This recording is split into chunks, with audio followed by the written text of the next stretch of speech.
Europeu liga sim para o Mundial de Clubes, tanto que a intenção da criação desse torneio foram motivadas pela galera do velho continente. O que podemos dizer que é muito chato a forma que é organizado o torneio. Tanto a Champions quanto o Mundial, entre as seleções, estão anos-luzes com mais organização do que o torneio de clubes. Ah, mas é porque os torneios têm mais tempo e consistência durante esse tempo? Pode até ter consistência. Mas se viajarmos para 1909, iremos conhecer um cara chamado Sir Thomas Lipton, escocês e criador das marcas de chá Lipton, bem esportista, pois além de degustar chás, ele velejava e gostava de acompanhar o futebol. Ele criou uma espécie de Copa do Mundo com o troféu Sir Thomas Lipton. Só que foi mais uma Eurocopa, pois só tinha times da Inglaterra, Suíça, Itália e Alemanha. Algumas décadas depois, surgiu a Copa do Mundo da FIFA de seleções, e um certo torneio criado pela CBD, porém idealizado por europeus e ingleses, aprovado por Jules Rimet, e aconteceu em 51, onde estavam competindo pela Taça Rio. Bom, foi um outro projeto importante. A CBD organizou para recuperar a autoestima do futebol brasileiro, que havia perdido a Copa do Mundo de 50. E uma coisa que eu não falei no card é que sim, esse torneio a FIFA pode sim considerar mundial. E eu acredito que em 2025 a FIFA irá acabar com essas dúvidas. Eu acredito que no mundial vai ter algum pronunciamento na abertura ou naquelas propagandas de introdução. Então prepare o coração aí, torcedores de outros times, que eu tenho quase certeza que o torneio de 51 será autenticado para não restar dúvidas. E apesar de vários times convidados não terem participado devido à logística, foi um torneio muito bem organizado, com bons times da época. Então não se espante, porque o torneio foi um sucesso de público. Teve auxílio da FIFA, teve uma segunda Taça Rio, onde o Fluminense foi campeão. Nessa mesma década, foi organizado pela Federação Venezuelana de Futebol, o Mundialito, ou Pequena Taça do Mundo. Times venezuelanos, outros times da América do Sul e europeus participaram desse torneio. Times como Real Madrid, Milionários da Colômbia, Corinthians e São Paulo foram campeões. O torneio era feito em uma espécie de quadrangular, só que ainda não era o ideal. Em 57, um torneio organizado pelo Racing Clube, não é o argentino, mas sim o de Paris. Era uma competição que levava o nome da cidade, Torneio Internacional de Paris. Na edição desse ano tínhamos o Real Madrid, um Vasco poderosíssimo, e um time alemão chamado Rot-Weiß Essen, algo assim. Só que o Vasco, na vitória contra o Racing por 3-1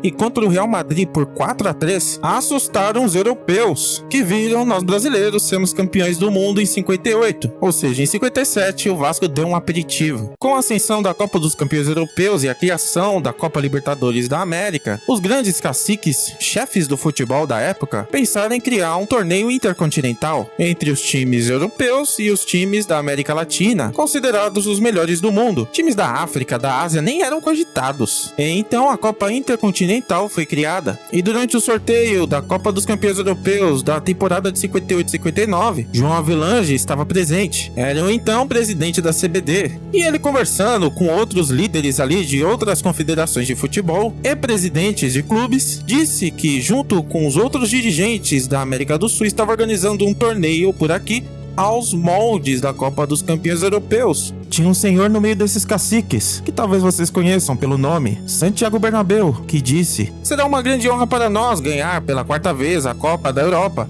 E outra grande honra, poder disputar uma final intercontinental contra o vencedor da América do Sul. Sementinha plantada, o F-Comebol se reunindo e torneio criado. E você acha que foi fácil o torneio ser reconhecido como mundial? A FIFA levou um bom tempo, alegando que era um torneio entre um clube europeu e um clube da América do Sul, e que nem era organizado por ela. Só foi reconhecido mesmo naquele comunicado de 2017, e não foi só conversas, teve estudos, teve análises, conselheiros, pra decidir se era mundial ou não. E uma opinião aqui, você vê apenas dois times. Só que eu vejo dois times que passaram por um longo caminho, muito difícil, pra chegarem na Copa Intercontinental, que é uma final. É como no Street Fighter, que você passa por todos os lutadores até chegar no Bison, só que aí depois você tem que enfrentar o Akuma. Então você entendeu. Teve grandes jogos onde o Santos protagonizou no início dos anos 60, o Flamengo em 81, o Grêmio de Renato Gaúcho e Hugo de Leon em 83, São Paulo de Tele Santana, o Milan dos holandeses no final dos anos 80 e início dos anos 90. Aqueles que não conseguiram conquistar também fizeram grandes jogos, como o Vasco de 98 contra o vencedor Real Madrid, o Palmeiras contra o Manchester United em 99. Jogos para esquecer, onde durante a década de 60, times uruguaios e argentinos jogavam a Copa Libertadores com um antifutebol escancarado.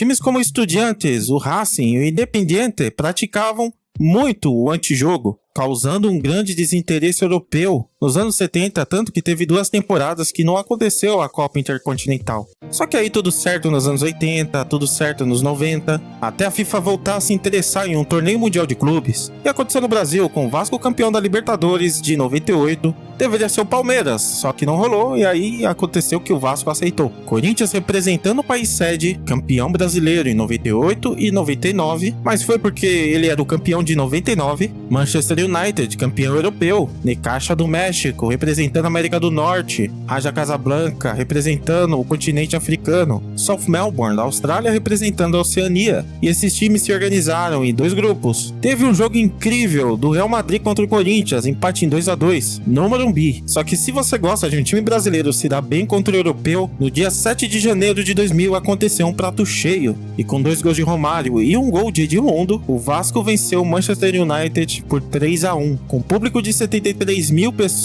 no Maracanã. Os Red Devils não aguentaram o inferno carioca, até que fizeram um gol com o Nick Butt. E era um time interessante com Roy Keane, Gary Neville, Philip Neville, Ryan Giggs, Ole Solskjaer, Ted Sheringham no banco e comandados pelo lendário Sir Alex Ferguson. Não importa se estavam aqui no Brasil pra curtir, pra passear, isso não é desculpa e perderam. O Vascão representou, só que quem foi o campeão foi o Corinthians, o representante do país sede. O jogo foi pros pênaltis. Os times escalados eram esse aí. E nas penalidades, Marcelinho Carioca errou. Só que Gilberto Edmundo também, e aí Corinthians campeão. E até um torneio bem parecido na Espanha. Só que além da desorganização desse Mundial e também a quebra financeira da parceira da FIFA, a ISL, o torneio não foi realizado, só que enquanto isso, estava rolando no Japão, tradição desde os anos 80, a Copa Intercontinental, em que até 2004, no título do Porto, era reconhecido assim, e em 2005 algo iria mudar, pois foi o início da fórmula que conhecemos hoje, quartas de finais com os participantes dos campeões da Ásia, da África, Oceania e América do Norte e Central. Os vencedores enfrentam os campeões da Copa Libertadores e da Champions League. Naquela ocasião, os árabes perderam para o São Paulo com direito a gol de Rogério Ceni, e o Saprissa, representando a América do Norte e Central, perdeu para o Liverpool por 3-0. E a final entre São Paulo e Liverpool, o tricolor paulista representou com um show de Rogério Ceni no gol. O São Paulo se tornou tricampeão mundial. A FIFA já estava dando o braço a torcer e considerando os torneios antes de 2005 nesse modelo mundiais, apesar de bater o martelo só em 2017. No ano seguinte, vimos um outro time brasileiro ser campeão mundial, o Internacional, em cima do Barcelona, da Espanha. E em 2007 a FIFA resolveu colocar novamente um representante do país sede. Em 2009 a competição foi disputada nos Emirados Árabes. E em 2010 o primeiro time fora do eixo América do Sul e Europa participou de uma final, o Mazembe, time do Congo, que venceu o Internacional de Porto Alegre e impediu o encontro dos internacionais. Só que perdeu a final para a Internazionale por 3-0. Até o momento que eu tô fazendo esse vídeo, no dia 10/12, o Corinthians foi o último campeão brasileiro na competição, vencendo o Chelsea por 1-0 em 2012. O Real Madrid é o maior campeão desse modelo aí, juntando o Intercontinental, que ele tem 3, e o atual Mundial da FIFA, que ele tem 5. E no top 10 está assim, com 2 brasileiros. Em 2025 vai rolar o Super Mundial de Clubes. Super Mundial é mundial, né? Porque vai contar com 32 times. Esse é o número de vagas de cada continente. O país sede do torneio contará com uma vaga, ou seja, os Estados Unidos terão um time os representando. Explicando o nosso continente, no momento, Palmeiras, Flamengo e Fluminense estão com as suas vagas garantidas, além do próximo campeão da Libertadores, em 2024. Para completar o número de vagas, provavelmente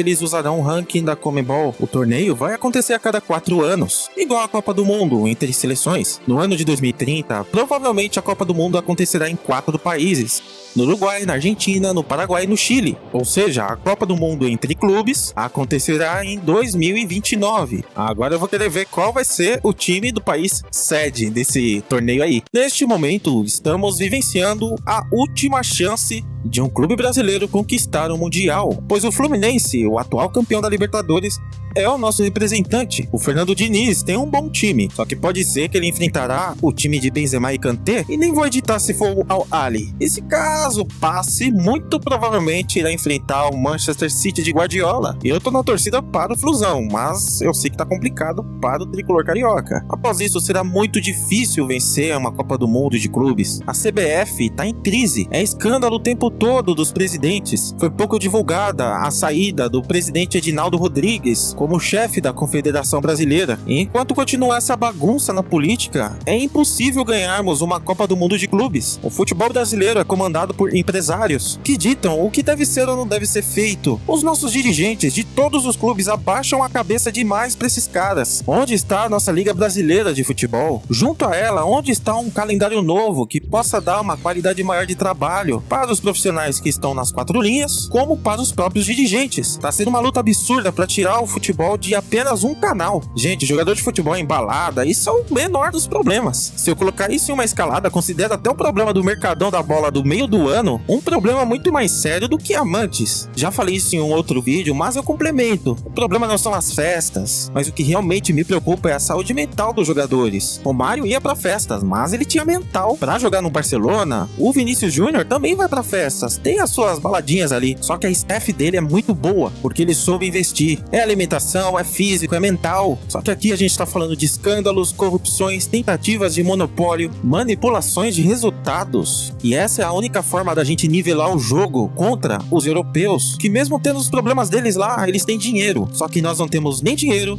e nem organização. A ganância impera. E pra finalizar, o europeu tem sim vontade de vencer o Mundial, só que não obstinado assim igual são com a Champions. Só que isso não tira importância para o europeu. E como eu disse, eles consideram um título importante, e deixando claro que a Champions, além de sua importância, existe uma questão sentimental para eles que o Mundial não tem. A estrutura da Champions é muito mais organizada, muito mais forte, e teve a sua consistência ano a ano. Tá rolando desde os anos 50, ao contrário do Mundial, que foram tentativas e erros. Só que para nós existe uma questão sentimental. Por além de ter passado da Libertadores, caso um time aqui vence o europeu, vale muito aquela questão de Davi versus Golias. E não digo sobre questões relacionadas ao complexo de inferioridade que temos mesmo, mas é que realmente os elencos deles são muito melhores do que os nossos, do que o de outros continentes. Talvez se a gente tivesse uma organização melhor em todos aqueles problemas que eu falei, poderíamos sim nivelar o jogo, só que isso é muito difícil por aqui, né? Parece que a ganância engole os caras, e aí corrói todo o nosso esporte. Só podemos reclamar, né? Me fala aí sua solução. Bom, ficaremos por aqui, desde já agradeço, muito obrigado pelo apoio de vocês, tamo junto e é nóis!